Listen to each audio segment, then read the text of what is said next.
በጂንካ ከተማ ስራ ለመቀጠር የመጣውን ግለሰብ እንቅልፍ ሲወስደው ጠብቆ የግብረ ሰዶም ወንጀል የፈጸመው ተከሳሽ በእስራት ተቀጣ። የአማኑኤል አእምሮ ስፔሻላይዝድ ሆስፒታል ለ270 ህጻናት የአእምሮ ጤና ህክምና መስጠቱን አስታወቀ። ባለጉዳዮች የፍርድ ቤት ሰበር ችሎትን ያለ እንግልት መከታተል የሚችሉበት ቴክኖሎጂ ስራ ላይ ማዋሉን የደቡብ ኢትዮጵያ ክልል ጠቅላይ ፍርድ ቤት አስታወቀ። ከሚስቴ ጋር እንዳልታረቅ ምክንያቱን አኛለች በማለት የገዛ ሚስቱን እህት የገደለው ተከሳሽ በእስራት ተቀጣ።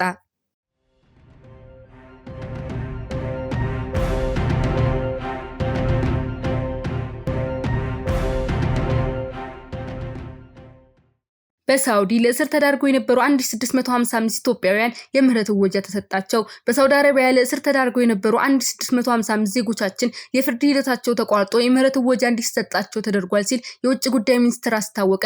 ለኢትዮጵያውያን ምህረት የተደረገው ሚኒስቴሩ በሪያድ ኢትዮጵያ ኤምባሲና በጅዳ የሚገኘው ቆንጽላ ጽሕፈት ቤት በማስተባበር ባደረገው የዲፕሎማሲ ጥረት መሆኑን ገልጿል። ይህ ውጤት መንግስት በውጭ ግንኙነት ለዜጋ ተኮር ዲፕሎማሲ በሰጠው ትኩረት የተገኘ መሆኑን ሚኒስቴሩ አመላክቷል። ከዜጋ ተኮር ዲፕሎማሲ አኳያ በሳውዲ አረቢያ ቀሪ ዲፕሎማሲ ጥረት የሚሹ ጉዳዮችን በተመለከተም ክትትል እየተደረገ መሆኑን ነው የተገለጸው። መንግስት ህገወጥ የሰዎች አዘዋዋሪዎችን ከውጭ ሀገር ጉዞ ጋር በተገናኘ በማህበራዊ ሚዲያና ሌሎች መንገዶችን ከሚያሰራጯቸው ሐሰተኛ ማታለያዎች ህብረተሰቡ ራሱን እንዲጠብቅ አሳስቧል። ህገወጥ የሰዎች አዘዋዋሪዎች የህግ ተጠያቂ ለማድረግ የተጀመሩ ጥረቶች ተጠናክረው እንደሚቀጥሉ የውጭ ጉዳይ ሚኒስቴር ገልጿል።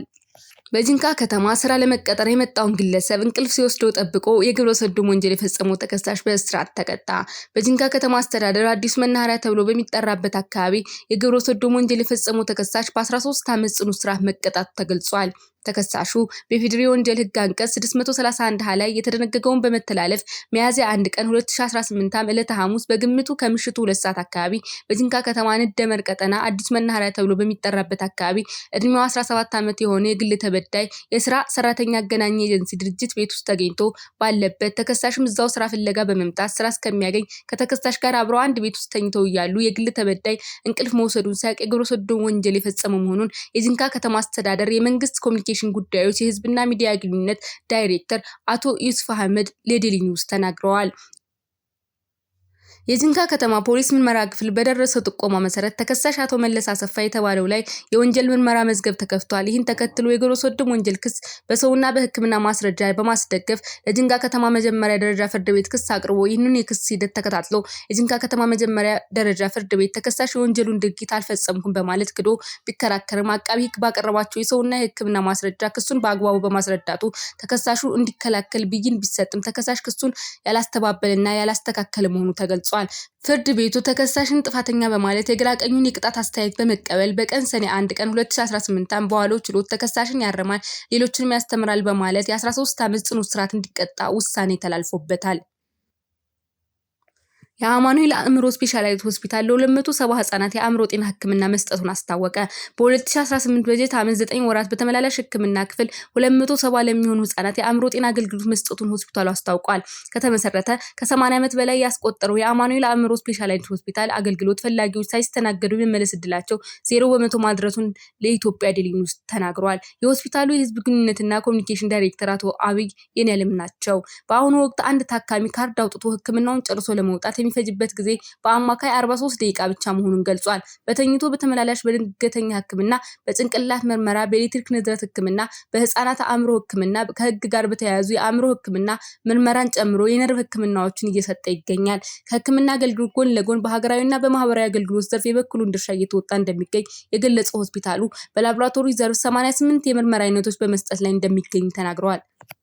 ባለጉዳዮች የፍርድ ቤት ሰበር ችሎትን ያለ እንግልት መከታተል የሚችሉበት ቴክኖሎጂ ስራ ላይ ማዋሉን የደቡብ ኢትዮጵያ ክልል ጠቅላይ ፍርድ ቤት አስታወቀ።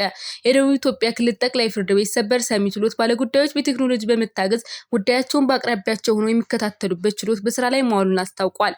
ፍርድ ቤቱ ሰበር ሰሚ ችሎት ለወላይታ ዞንና ጌዲዮ ዞን ሰበር ባለጉዳዮች በወላይታ ምድብ ችሎት ለማስቻል ከሰኔ 1 እስከ ሰኔ 10 ቀን 2018 ዓ.ም ድረስ መርሃ ግብር መያዙን አስታውቋል። በዚህም መሰረት እየተካሄደ በሚገኘው የሰበር ሰሚ ችሎት ባለጉዳዮቹ የቴክኖሎጂ መሰረተ ልማት በተዘረጋለት የወላይታ ዞን ከፍተኛ ፍርድ ቤት በመገኘት ከሳውላ ማዕከል የሰበር ችሎት አገልግሎትን እያገኙ ናቸው።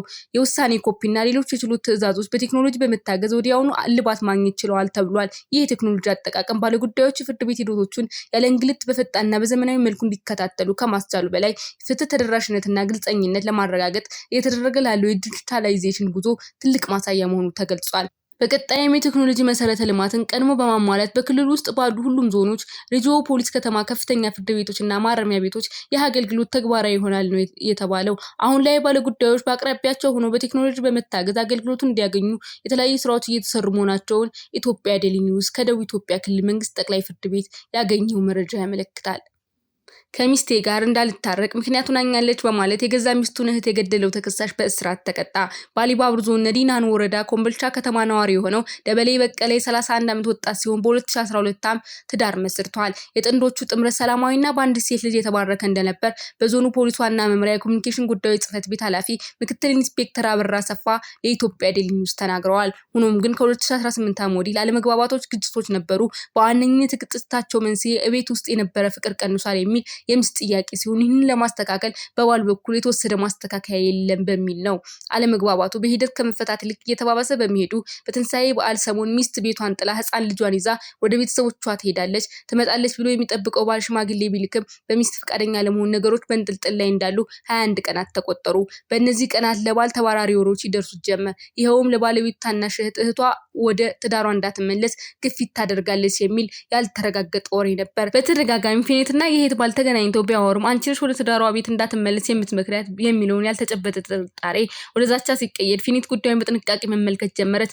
የዛቻና ማስፈራሪያ እየተጠናከረ መጥቶ ሚያዝያ 21 ቀን 2018 ዓ.ም ደረሰ የሚሉት ምክትል ኢንስፔክተር አበራ በዚያን ዕለት ከቀኑ 9 ሰዓት ተኩልና ፌኔት አሰፋ ከጓደኛዋ ጋር ወደ ቤተ መጻሕፍት ቤት ስትጓዝ በነዲናኑ ወረዳ በኮምቦልቻ ከተማ ጤና አካባቢ ጠብቆ በጀለብያ ሸሽጎ የያዘውን ገጀራ ስለት ብረት በመያዝ አብሯት ካሉ ጓደኞቿ ነጥሎ በመጥራት ሰላማዊ ንግግር ካናገራት በኋላ ድንገት የደበቀውን ስለታም ገጀራ በማውጣት በአደባባይ በጠራራ ፀሐይ ማጅራቷ ላይ በመምታት ይጥላታል።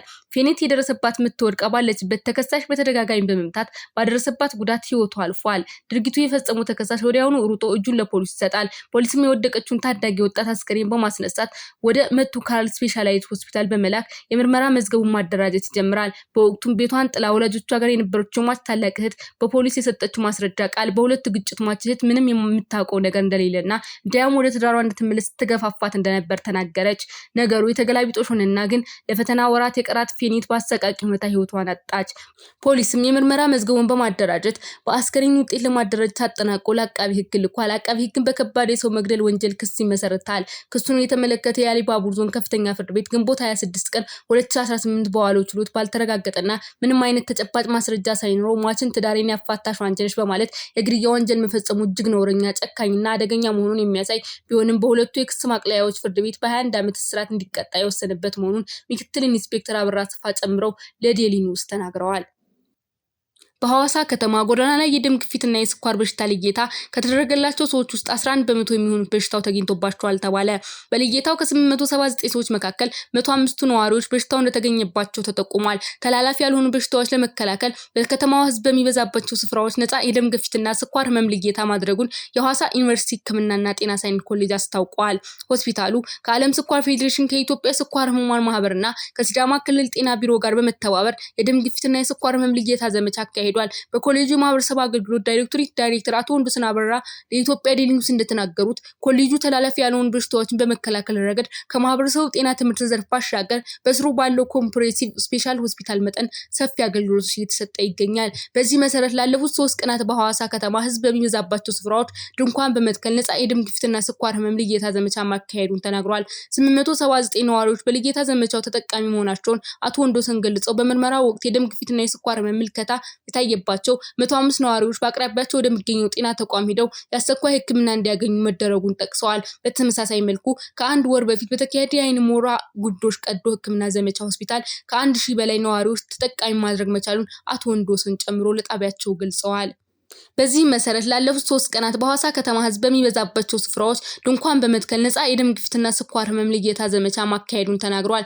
879 ነዋሪዎች በልየታ ዘመቻው ተጠቃሚ መሆናቸውን አቶ ወንዶሰን ገልጸዋል። በምርመራው ወቅት የደም ግፊትና የስኳር ህመም ምልከታ በታየባቸው 105 ነዋሪዎች በአቅራቢያቸው ወደሚገኙ ጤና ተቋም ሄደው አስቸኳይ ህክምና እንዲያገኙ መደረጉን ጠቅሰዋል። በተመሳሳይ መልኩ ከአንድ ወር በፊት በተካሄደው የአይን ሞራ ግርዶሽ ቀዶ ህክምና ዘመቻ ሆስፒታሉ 1000 በላይ ነዋሪዎች ተጠቃሚ ማድረግ መቻሉን አቶ ወንዶሰን ጨምረው ለጣቢያችን ገልጸዋል። ይህ የኢትዮጵያ ዴይሊ ኒውስ የዜና ጥንቅራችን ነው። አብሬያችሁ የነበርኩት እኔ ፍቅር ኃይሉ ነኝ። አዳዲስ ዜናዎችን እንዲያገኙ ሰብስክራይብ ያድርጉ። ሰናይ ቀን